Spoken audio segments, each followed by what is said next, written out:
Hello, everyone. I am Sabine Diame, your host of Pathways to Power, and I am so incredibly honored to have our guest today, Rakedah Meggett. She is a writer, a speaker, a storyteller, and she created a journal called A Journal for My Rising Thoughts with the intention of inspiring others to share their stories and take ownership of their narratives. Thank you so much for being here. If this is your first time tuning into the podcast, I thank you for your time. And if you've returned and listened to us in the past, thank you so much for trusting us to bring you value that will help you find your purpose, but more importantly, help you on your pathway to personal power. All right. You say JOMO so much and I never heard it before. So I thought this was something you coined. No, I was gonna get into that. To say like you like swear by that so much, but I think it's a good thing. Yeah. And I love it. I think that we need to do more of that. This time last year, I was telling my husband, Sammy, that I was like, I feel like I need to slow down. And I was telling him that. And then the year started and I was going here and going there. And my energy was everywhere. And just like energy, we give and we pick up. And so I was picking up everything. And I was like, you know what? I said that last year, but this year I'm going to be really super intentional about it.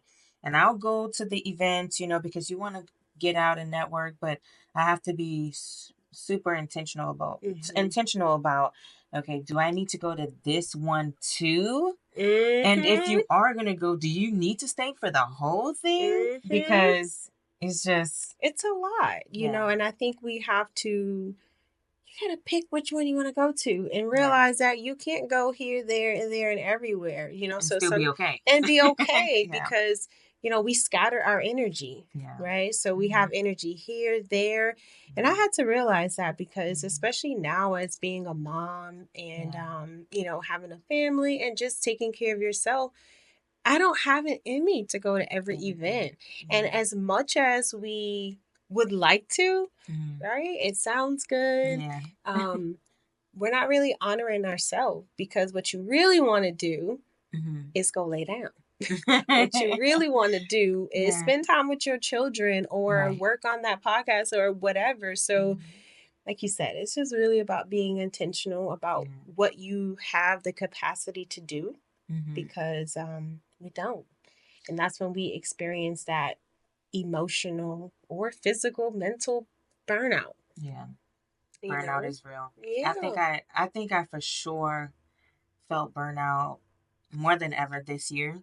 It took a toll on my work, even professionally. So I'm an analyst, right? In my 9 to 5, I work as a senior analyst, and we're all about looking for the patterns. I was like, okay, let me sit down and be still and look for the patterns in my life. Why am I doing the things that I'm doing? And even when it comes to like wanting to be everywhere, there's a reason behind that. And a lot of times we find that a lot of these sort of self-sabotaging behaviors is coming from a trauma, and it's a response to that trauma. Sometimes when you have needs that are unmet, that were unmet from your childhood, you're still seeking them if you haven't fulfilled them for yourself in different ways. I had to like really slow down because I wanted to prevent myself from having to be slowed down by maybe a medical issue or something like that. Can you speak about that? Touch on that. Absolutely. I think for me, like we said, it all starts with, I'm going to preface it with, I'm 35. When I was younger, it was okay. Well, it was never really okay. Right. But we could have managed it a little better. Like before we had, heavy responsibilities, children, and, we're getting more into who we are. When I was younger, when I'm in my young adulthood and teen life, I'm like, yeah, I'll go there, or yeah, let's go to that party, or let's go to that event. And I didn't really think twice about it, but like you said, a lot of that stems from people pleasing and FOMO. Yes. And FOMO, as we know, is the fear of missing out. And it's challenging missing out because, we look at social media and we're always tuned in and we're checking our stories and we see our friends at the parties or at this event and we feel like we want to be there. You know, like, oh my gosh, I want to be there. Or, there's going to be a reel coming up and all of the things. And that's beautiful. Right. But also, that scatters our energy. Wow.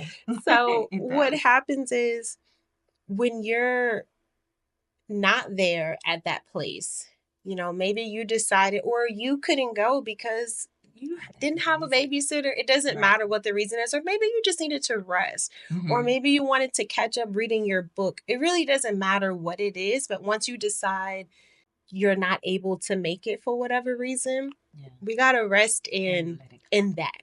Rest in, I'm not able to make it. I have to do X, Y, and Z and be okay with that. Because what we're really doing is we're just giving ourselves anxiety for no reason. And I think we're scattering our energy, right? Like my energy should be where I am. If I am resting, my energy should be resting with me. If I decided to go to the beach or spend time with my daughter, my energy should be right there with my daughter. And for me, I feel like now it's not fair to my daughter. It's not fair to like our families if they don't get all of me, right? Because I'm so worried about what's going on at the party or whatever the event is. We miss out, and life only happens right now. Life is only happening right now. There was this quote or this statistic that showed that 47% of us, we mind wander 47% of the time. Wow. So that means that our energy is either in the past or is either in the future, but it ain't right here. Wow. And life only happens right now.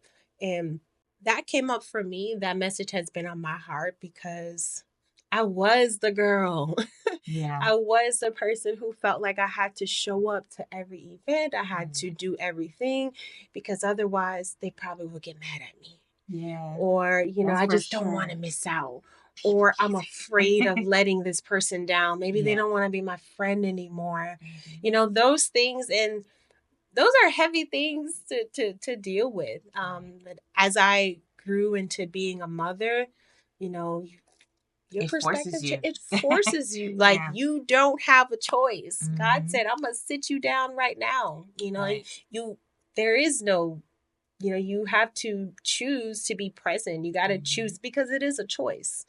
Right. And in that moment, so there was a couple events that had came up recently, and this is the holiday season. We have the parties and all of that. And there were 2 events that I just couldn't make it.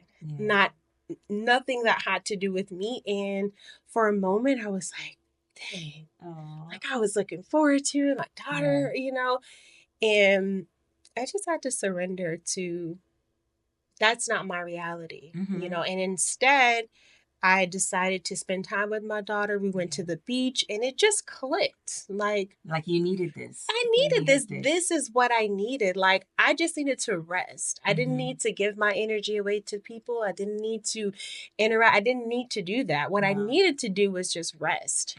My daughter and I have this thing where we go to the beach often and we just walk. Well, sometimes she'd be in the stroller, but we just walk. That's medicine for us. And that's what I needed. That nature. Especially Grounding in general.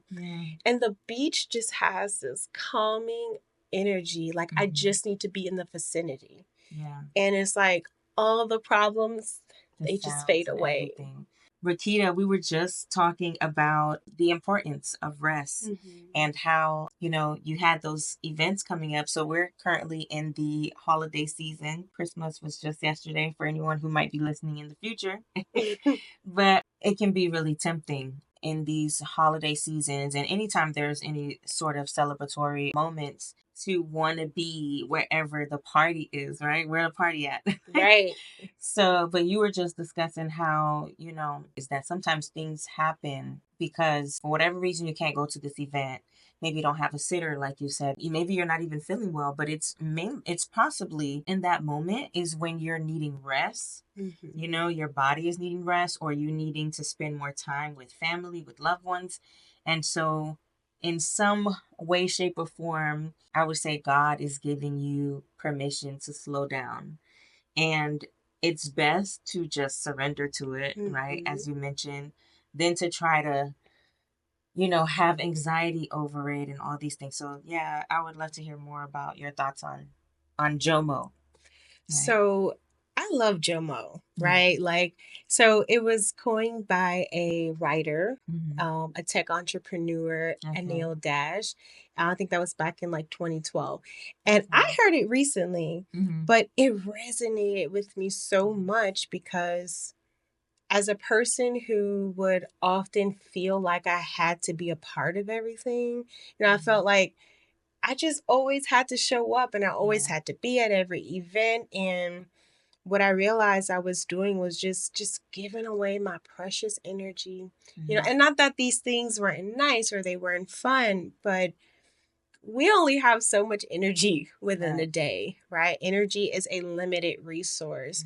So as now I'm a mother and I have more responsibilities and just also falling back in love with myself. I feel like it's so important to not be everywhere because you can't be.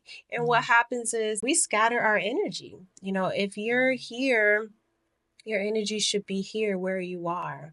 If you didn't go to that event because you needed to rest, or that was a time date night, or that was a time for your children, then that is where your energy should be, right? Like that's where your power is. We talk about pathways to power. It's your attention. That's your power. Whatever has it has the power. So if you're if you decided to rest, but you still on social media and you still looking at that party or you still looking at that event, then that has your power. That has your attention. And I think it's so important because we're in a very digital world. It's so easy to constantly stay plugged in. To always stay plugged in, and we get our notifications and we got a friend that commented and all that is nice, but you decided to rest. Right. Yeah. So honor yourself too. Honor yourself. Yeah. And for me, what was coming up was every time, like in the past when I was a little younger, I got away with it a little bit better because I didn't have as much as responsibilities and I was just kind of mindlessly flowing.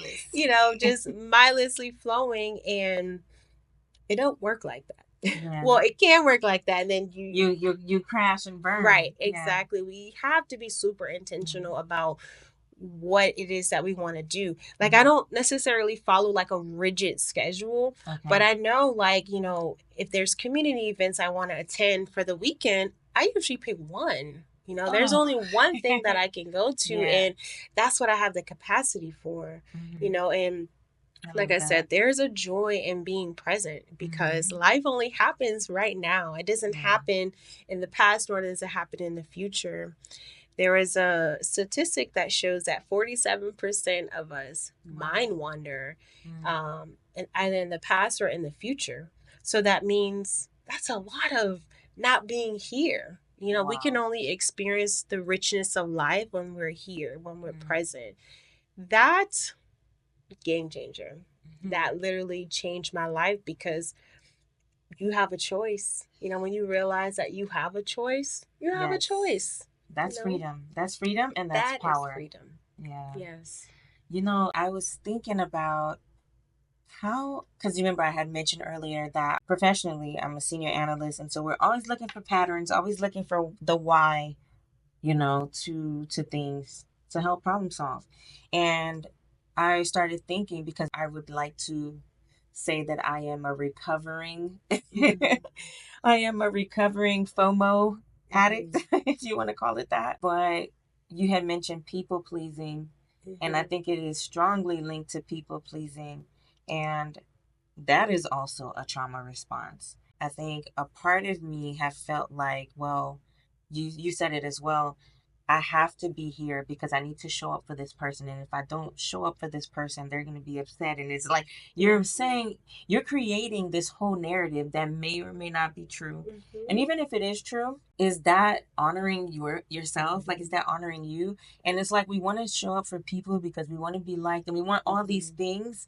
But if we're 47% of the time wandering, how are we even present to show up in genuine ways. So like when we're showing up but we're rushed, we're showing up but we haven't rested, then what good is it anyway? So that's why I think it resonated so much when I started seeing you use the term JOMO, because it's like, no, this is not something that you should dread or that you should be angst over, but it's truly a joy and a privilege to be able to slow down. Yes, it really is. So. For sure. And I really love JOMO. That's like my new thing. And it's a process, right? Yes. And it happens sometimes we get a little knocked off, right? Like sometimes we forget, right? Yeah. Or we'll mindlessly scroll or whatever it is that we do. But I think the more we practice it, right, like anything else, the more you can catch yourself. And so many times I got to bring myself back too. It happens to everyone. No one is exempt from this. But the more we practice awareness, because it's just being present, right? Awareness, mindfulness. Mindfulness is like taking your mind to the gym.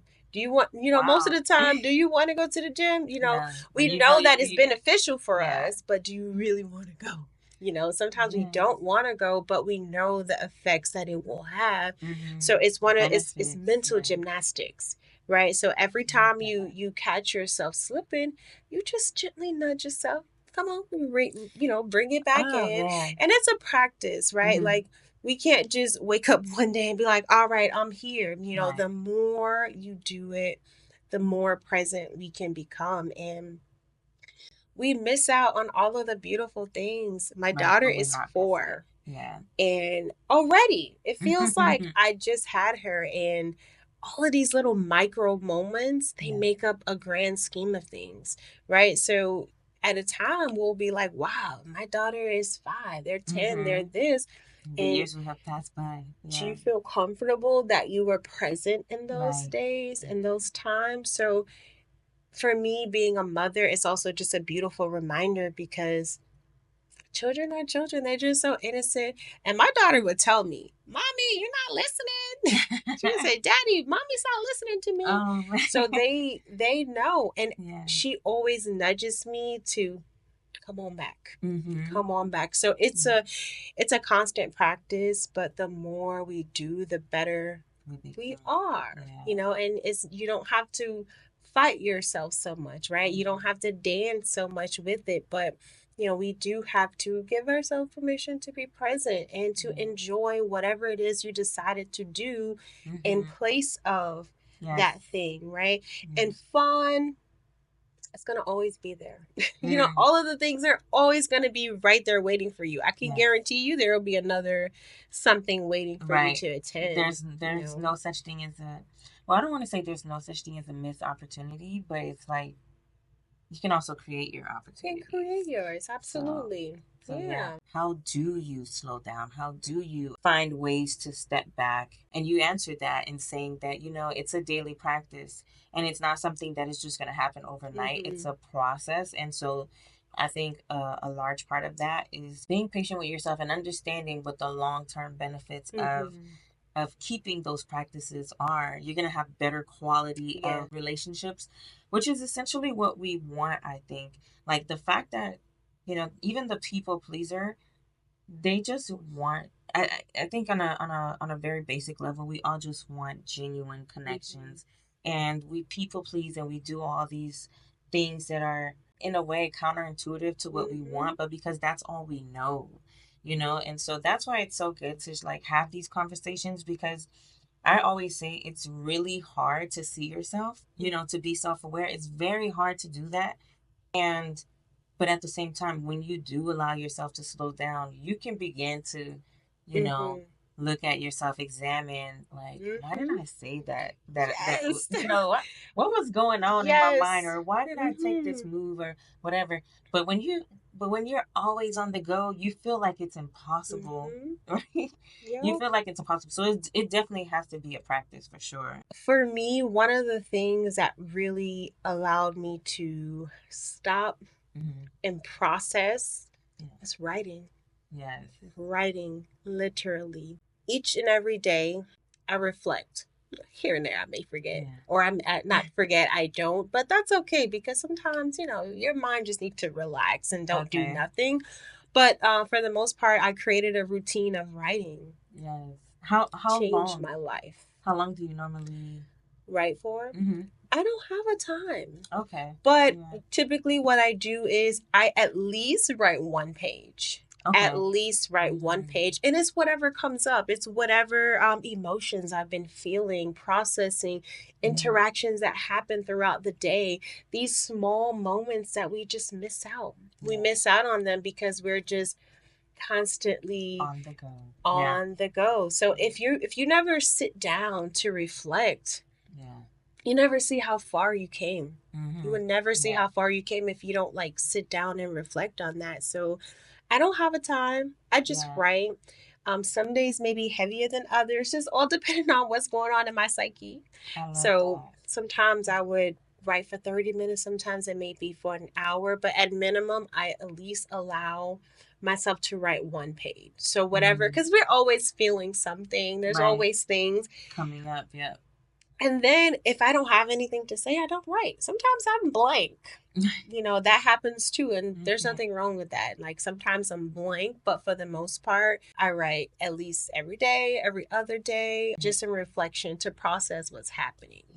We miss out on so many beautiful moments because we did not reflect on them. Yeah. We wasn't present from the beginning. Right. And then on top of that, we're not even reflecting and congratulating ourselves and honoring ourselves for these huge milestones that we've been accomplishing, and I think that's important. Yeah.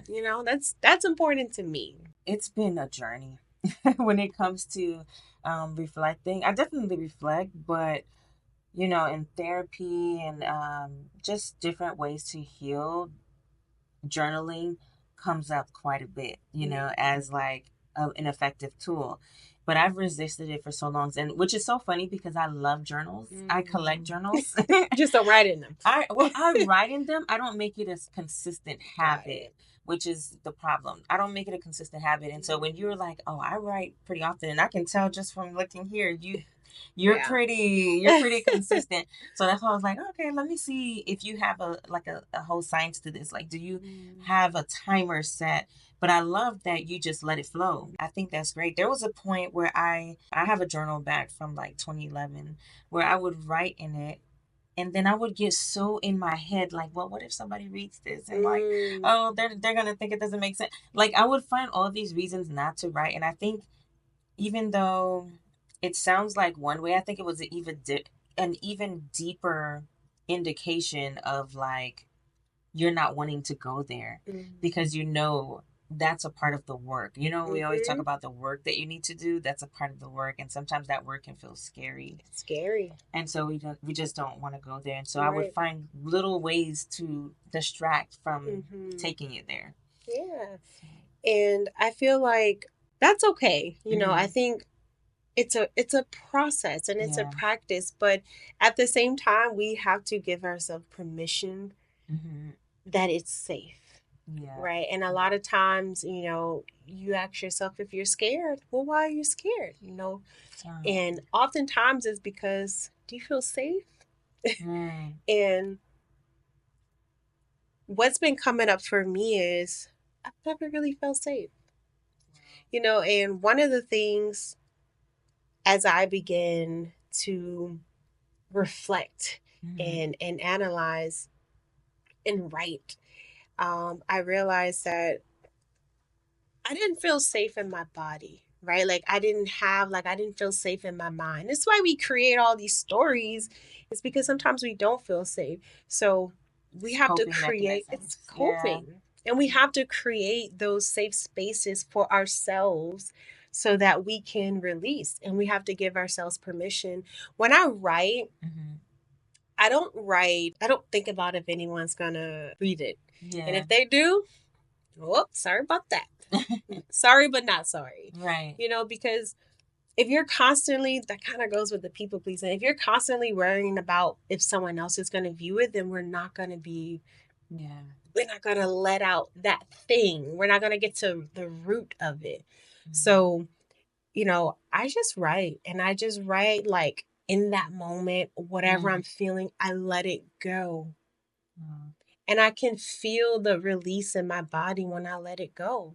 Now you can imagine all the stories we tell ourselves and how long we've been telling ourselves those stories that are not true. So it wasn't until I created the habit of writing daily frequently is when I started to be like, wait, I've been saying how long I've been saying that. And it was a place for me to, it is a place for me to articulate my thoughts, my feelings. And sometimes we're afraid to say things because we're afraid of how people will receive it, or sometimes we're just afraid to be honest and truthful and vulnerable. That's what my journal is for. I say I'm just gonna let it out because it has to go somewhere. It has to. And when I do that, I feel such a relief. I feel so good. But it's a habit that we have to create, and we have to tell ourselves that we're safe, right? Like, my journals are a place where I've created this safe place for me to be truly who I am. Because I didn't feel safe to tell people things because I will always think someone is judging me, or, what are they thinking? That is exhausting. And that's not my job to be worrying about how you receive me. So that's what I have the journals for. So, wow. I wish I would have given myself that gift a long time ago. It's not too late. That permission is so key. Going into that, in fact, your creative journey, I think you found that gift for yourself, right? Giving yourself the permission through journaling, through writing, and decided to gift that to the world through your journal. So I would love to hear what inspired you to create a journal. Well, the journal it's called A Journal for My Rising Thoughts, The Story of My Life. So it was created with the intention for myself and others to tell their stories, whatever stories we are creating in our heads, to tell them, to write them down, to get them out of your head. Maybe writing doesn't always come natural. So it's a muscle that we build. And the more we write, the better we become. I'm a free writer. Right? Like, I'm not like I write good, but I'm just writing. So no grammar. I don't care about any of that. It's just the act of processing my emotions. So the catalyst for me was my daughter. My daughter. And it was so beautiful listening to, you and Esther just really talk about the birth story. That's really power. Like, that is power, because when I was pregnant in 2020 with my daughter, pandemic, of course. So life in itself is already changing. And I was just going through my pregnancy, la la la la. Everything was all good. Thank God I had a pretty healthy pregnancy. The whole entire time was healthy. I was seeing a midwife. So I really love the idea of out of birth hospitals, just being as natural as we can. So I was seeing a midwife, and all of our visits were at her office. I never stepped into any doctor's office. We had very minimum ultrasounds. And I was really excited about having a natural birth. I was like, I was pumped. Come closer to my due date, around 36 weeks, my blood pressure started to go up a little bit. And that's when it got a little hot and heavy, because I didn't know this now, right? This is in reflection. My body was so stressed. I didn't have the capacity to push a baby through my wombs at that moment, right? And it was the thoughts. They were running rampant, and it was fear. I didn't realize how much fear I had within my being, within my body. And it was fear. I was listening to when Esther was speaking. Sometimes we're looking at other people's experiences and all of the things, and we just have to be mindful, because we also take in other people's experiences. And I just remember, Black women, there were a lot of higher rate at cesareans and just more complications just on being Black. So that was scary to me. My entire pregnancy, I told you, I went to I was at a midwife, and I remember it being about the 37th week when my pressure was really starting to climb up. And, my midwife was, what I love about her is she gave me the choice. It wasn't at a point where we wasn't able. Like too far gone. Right. And she said that I can, you can go to the hospital, you can get checked out to be on the safe side, or I could have, come in and do a testing. I think I had to wait like until the next morning or something. Mm-hmm. And the thoughts, man, they were just going. Yeah, because of what you consumed. Of what I consumed. Yeah. But not only that, the past. Okay. Everything just started to come to surface, and I couldn't hide it. Yeah. I like to think of our mind as like a garden, and if you don't tend to it, it's going to grow a lot of weeds, and you're going to have spiders, and you have bugs, you're going to have butterflies and all of that. You're going to have weeds. So at that point, my thoughts were so out of control, and I didn't have tools in that moment to move through that energy. So essentially, fear took over. Yeah. And something told me, let me just go to the hospital and kind of get checked out and make sure everything was good. They was checking my blood pressure. Everything was good. They took me off of the monitor, and she's like, let me let you off the monitor and just see how everything is going for like 30 minutes. Just rest. And she put me back on it, and my blood pressure went to the roof. And I could just hear the doctor, like when she went out, I could hear her telling the doctor, we have to admit her. My heart just pumped, and just that entire process, that was scary for me. Mm-hmm. And it kind of like, my thoughts came true. Yeah. And I was terrified. Like, literally, I was terrified. But fast forward to about a day later, the doctor was like, they were checking, and her heart rate was a little low, but eventually he said, we're going to have to cut you. Like, my heart sank. Like, the fear just came rushing. But in that moment, I surrendered. Yes. I didn't have a choice. Right. That's why we say sometimes when you don't do what you need to do, God will put you in situations where you'll have a choice. So I was really terrified. Never have I ever had any sort of like major surgeries or any major hospital visits. So I'm just like terrified. Most of the women in my family had natural births, like bloop, bloop, bloop. So it was opposite of never, me. Yeah. Yes. And I was thinking about that too. I was like, wow, it's the opposite of you. Wow. So never ever did a cesarean cross my mind because my mom had 7 children, bloop, bloop, bloop, bloop, bloop. Wow. My sisters, they all had 3 children.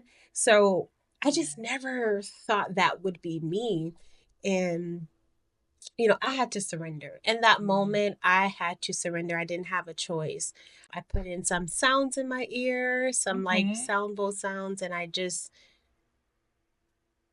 trusted, and it was really scary. And when you don't have tools, the proper tools in those moments, it can feel very scary, so that was the catalyst. Obviously, I didn't know it then, but in reflection is when I realized, like, I got to get better control of these thoughts and the stories and the trauma and the sexual violations that we don't talk about. Yeah. And they are really hurting us, truly. So it's in reflection that I was able to start talking about these things and really release these things from my being to create space. That's how I came up with a journal for my rising thoughts, because writing has literally changed my life. The stories that I've been having a hard time verbally expressing, I'm able to write them down, and that's still just as powerful. And maybe even seeing the words. Yeah. Because actual writing allows our brains to slow down and process what we feel, so for so long I've ran from what I feel, right? Yeah. Like I've escaped it. But I love what Bob Marley says the best. You can't run away from yourself. Everywhere you go, there you are. Wow. So we have to create systems and practices that allow us to clear the clutter. That's important. My gosh, I think it's so empowering that you said, so I had shared earlier that, I would get in my head where I wouldn't want to write because I fear that someone would find it. But that's just because my understanding of when you write to shed your soul, basically. And so I'm like, do I really want to give all of this that someone can take and do whatever with it? But that's really shame talking. And so you can't run away from yourself. And so it's like the only way to take ownership of it is to, do something like that practice, is to write it, to own it. So I love that you're given like practical tools on how to deal with these things, and writing for sure is definitely one of them. I'm working on something now where it's like when going back to you telling stories, it's like we tell stories for so long, but when we write it, it's like, oh, this actually didn't happen this way. Right. And I'm like, why have I been saying it this way all this time? It's like, and sometimes the stories we tell are not even ours. No, absolutely it's like not. Stories we've heard, things that people have said, it happened this way, and it's like, no, it's not. It didn't happen that way at all, or that was one side of it, and this is a totally different side. They talk about how we can be in a situation, even referring to like trauma, how trauma is just simply how you internalize whatever happened. And so we both could have been in a car accident in the same car, and it does something to you that it doesn't do to me, and vice versa. So I love it that you're saying, and we know this to be true, that writing really is healing. It can give us so much power if we choose to embrace it. Thank you for creating the journal, which I have a copy of, and all of you should get a copy of. To start giving yourself permission to tell your own stories and to face, those stories in written form. We can find our way to healing and power in more ways than one. In doing that. And I look at it as, it's not the end all be all, right? It opens up the gateway for other beautiful things to blossom because you're clear. You're not full of clutter. You're not full of anxiety. You're not full of fear. You can be present, right? You can't be present if you have 100 thoughts. Right. All these windows open. You can't, right? It's like having all the tabs open on the laptop. Your attention is everywhere.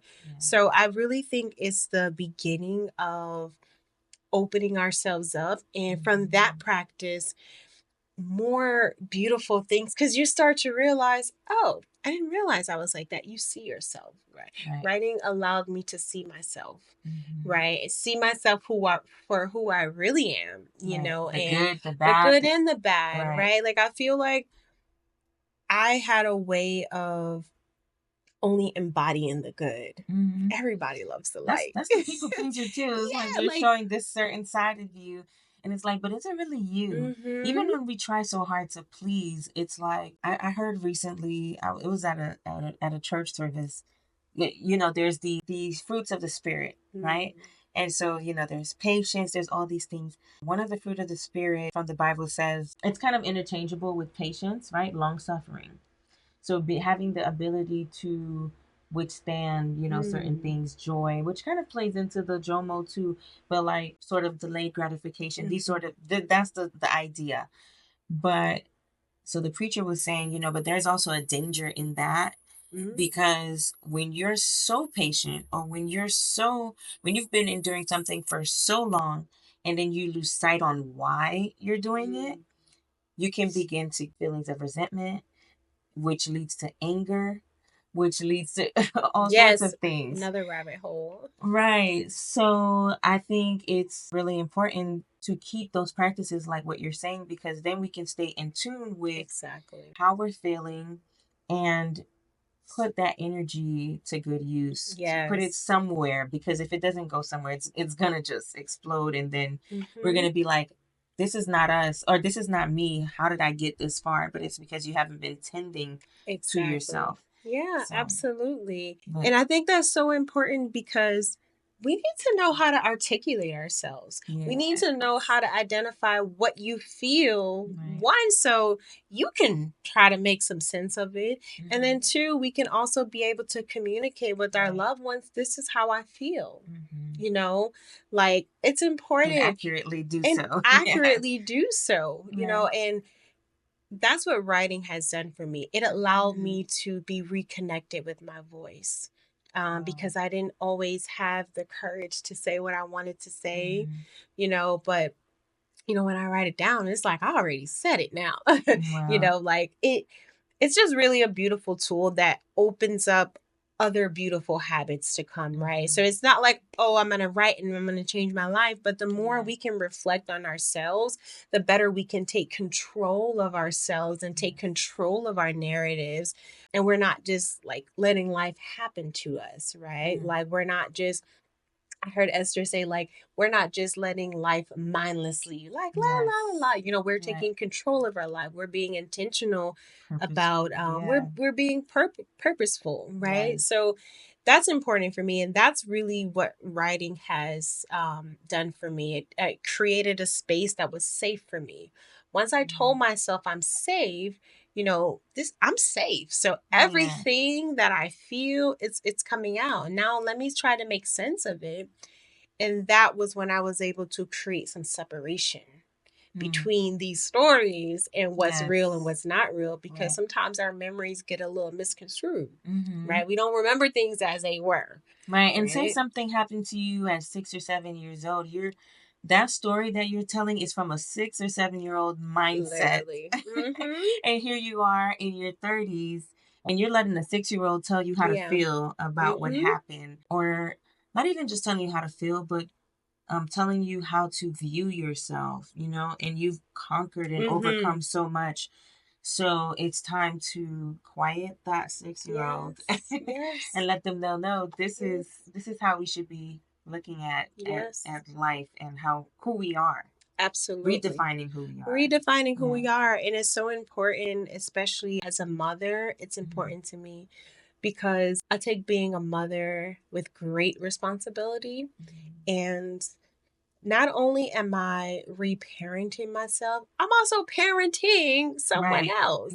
Right. So when we talk about our next generation and our other people, like these are the times, like she's 4. These are the times, like planting those seeds. The seeds. And children don't do as we say, they do as we do. Right. So it's so important that I do the things, you know, that I say I'm going to do and things that I know that will make me feel better because I'm creating that environment for my daughter as well. And that's very important to me.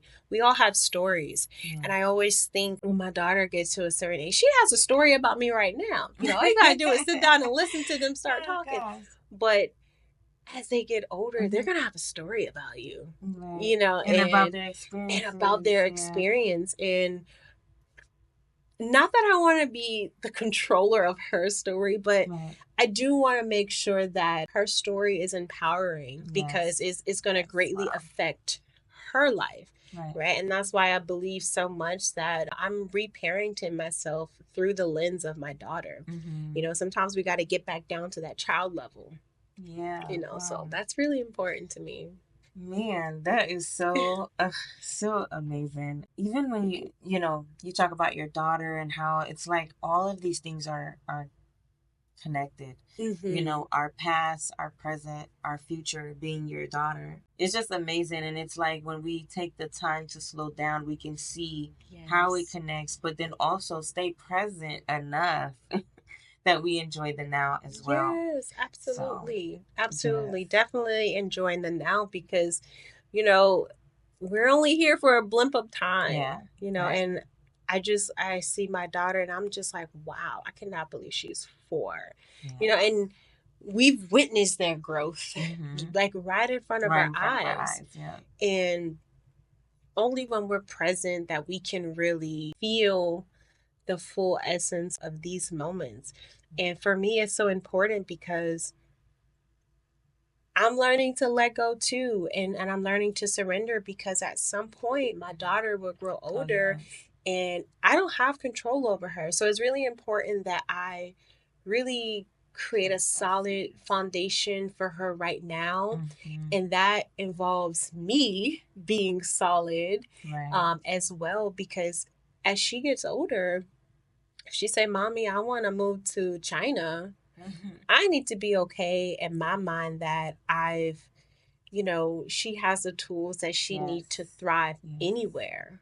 Right. And that's really important to me. I love to learn from other people, and I see, other parents sometimes of older children, and maybe they're like super scared, or their daughter or their child is moving away to college. And I know those feelings are natural, but just in general, that's in the future. But I just want to make sure that she also has the tools in her toolbox to be able to get through emotions, because emotions are the silent leaders of our lives. They govern everything that we do. So if you don't understand what you're feeling, and you don't know how to articulate what you're feeling, where do you go from there? Where do you go from there? And that's really important. I think it's so helpful for our young children that why not just teach them now? And that's going to take us as the adults, as the moms, as the caretakers, to take great responsibilities of our thoughts. This is a bit unrelated, but my husband, he has his beliefs about certain things, and I was telling him, you've been doing all these you've been studying about all these spiritual practices and just different things like that, and I'm like, and you seem to be so passionate about it, but I don't see you imparting that with the kids. And then so we've been kind of going back and forth on that, but he says, I feel like it is important and I will share it with them, but when they get older. And I said, no, you need to share it with them now. And he says, but they're not going to understand. And I said, no, what you do is that, like, for instance, our son is in preschool. And I said, well, if he was too young to learn, why would he be in preschool? Right. So it's not a matter of he's too young to understand, or the kids are too young to understand, but it's more you finding something that is age appropriate. Yes.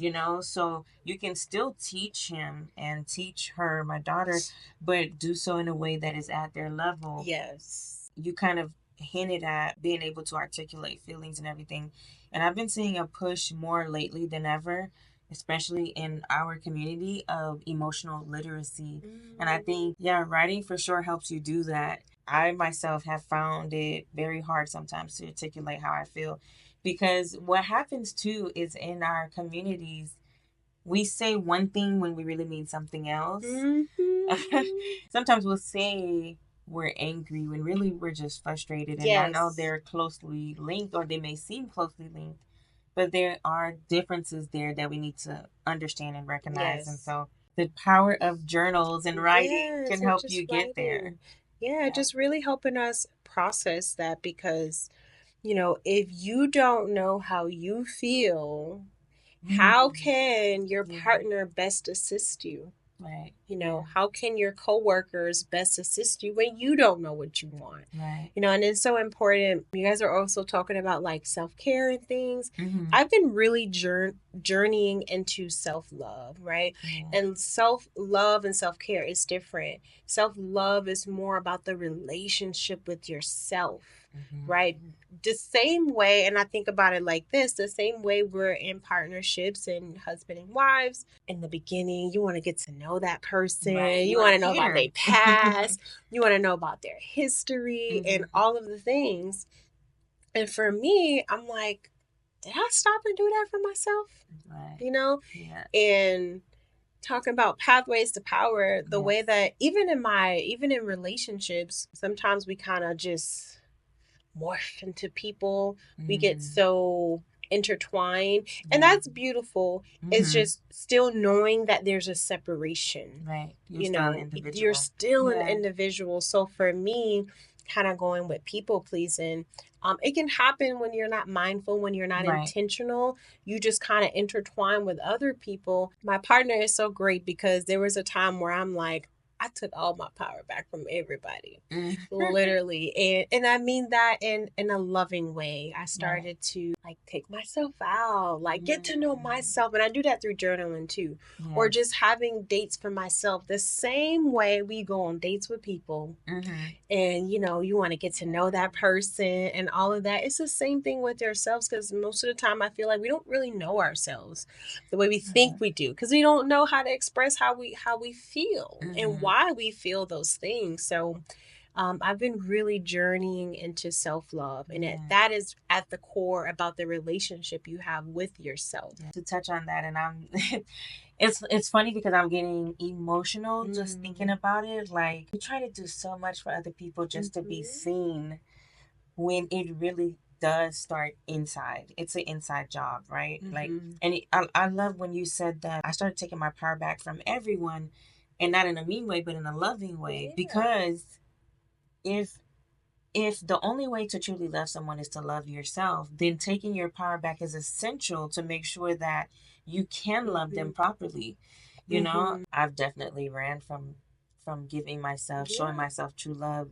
And that's why I'm really like, I need in this season to honor the, you know, when I say I have to slow down, because there is some work. First of all, the healing is an ongoing, it's ever, you know, you're first, there's healing from the past, there's healing from all of that, and then there's even healing just in the fact that we're constantly growing. And so we have to keep it up. And so the fact that I feel like I'm having the same feeling I had last year in the need to slow down, I need to stop running from myself. And so, so that's why I appreciate, you know, the JOMO, and that you're such an advocate for it. And, you know, you've taught me so much, even in this short amount of time, about like how powerful the writing is. I've been in therapy. I'm a big advocate for therapy, but I recently came to a point of, and I think that's also just in where I am in my healing journey, that I've come to a point of where I don't discount therapy, but I'm really at a place where I feel like I can really see the power in also healing yourself, and that we have so much more tools than we think. Yes, we do. And I was never, when I started therapy, I was like, I can't wait to go, because I had so much to say. But I feel like I was also so gung-ho about it, because I needed to be reassured from someone outside of myself that what I'm feeling is not crazy, that what I'm experiencing, what I'm thinking, all these things, I was waiting for it to be validated. And on a certain level, we do need, or I wouldn't say need, but can appreciate that validation. But we can also self-validate. Yes, for sure. Yeah. And so now I find myself like, why did you do that, girl? Like I'm being the person for myself that I wanted, you know, from someone. You know, like I'm giving myself that. Like, you can just slow down, and you can see where, you know, you don't need someone to tell you, hey, you should have maybe done this differently. You can see that in yourself. And so I'm having like real conversations with myself now, and I'm so proud of that, because it took a long while to get here. It took a long while to get here. Okay, I'm in the latter part of 30s, but at the same time, it's also not a race. Nope.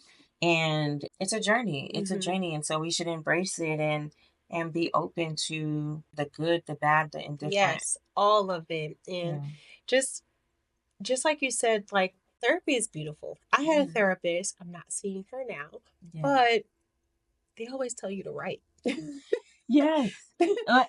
Most of the time, you're writing letters to yourself. You're writing love letters. You're writing letters to your 9-year-old self, your teenage self, your adult self, your future. We're just constantly writing, and it's not something. It works, right? That's why they tell you there. To do it. That's why they tell you to do it. So, for me, what I realized, because I kind of shared that too, like, sometimes we're looking for people to validate us from the outside, but really, everything that you need is going to be in here, right? Like, I had to stop looking for people, the love that I wanted, in partnership, the love that I wanted in friendships, you have to be able to give it to yourself and truly and genuinely and build a relationship with yourself. It's the same way you just went on the date. We're in that beginning stage and you want to know all of the things. You get the butterflies because you're seeing this person.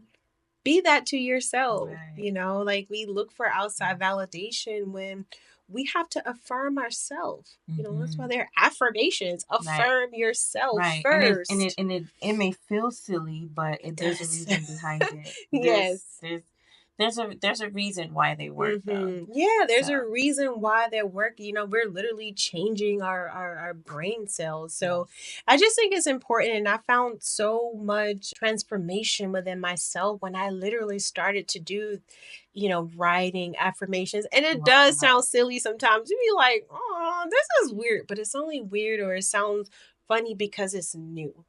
Because you're not used to talking to yourself that way. We're not used to being that gentle, kind, and loving with ourselves. It's just new. It's not crazy. But what's funny too is like we're not used to it until we think it's like cringe. But yet we have no problem talking down to ourselves and no problem with this negative self-talk and all of that. So I'm just so grateful that you accepted to come here and share your love for JOMO, your love for self, and even just in your journal, which is available for purchase, I have to say, and we'll make sure to provide all the links to the audience so that they can tap in and really see the true gift in writing and journaling and how it can lead to healing, purpose, and power.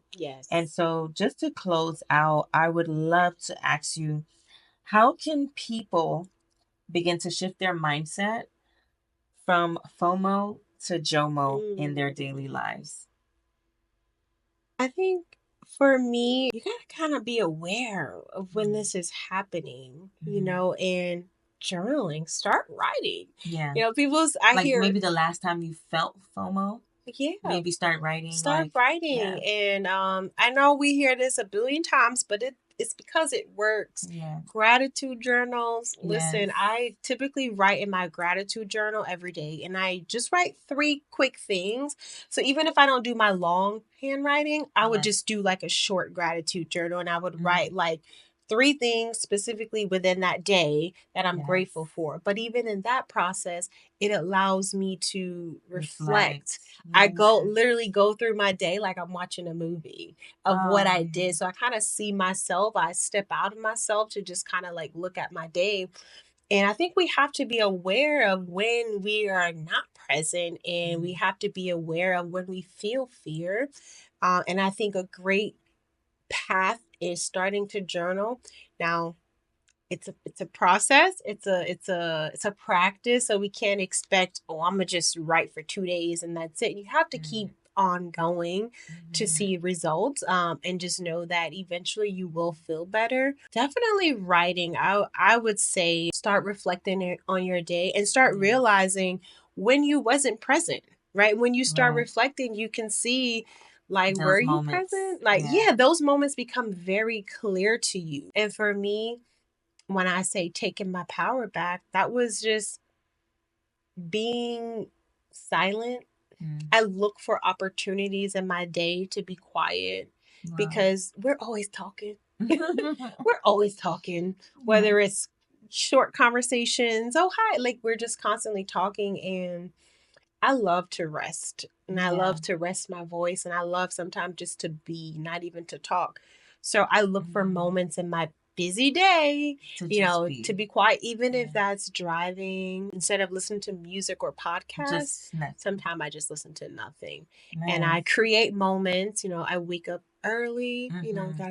Some people are not a morning person, but listen, sometimes you gotta wake up before the babies do. I think motherhood has forced me into a morning routine. It sure will. And all of that. I really love that you gave some really practical ways on how to go from FOMO to JOMO just in the gratitude journal and everything.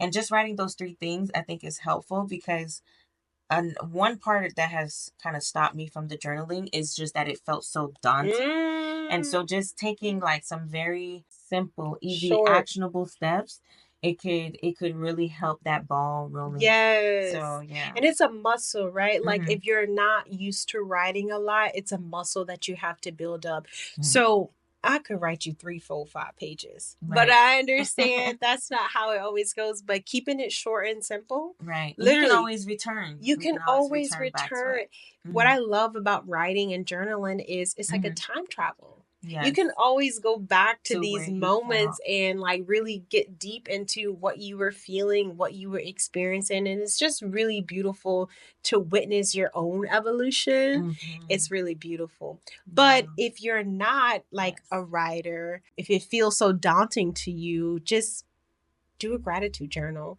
and just do 3 simple things. Mm-hmm. Don't overthink. I'm grateful I woke up.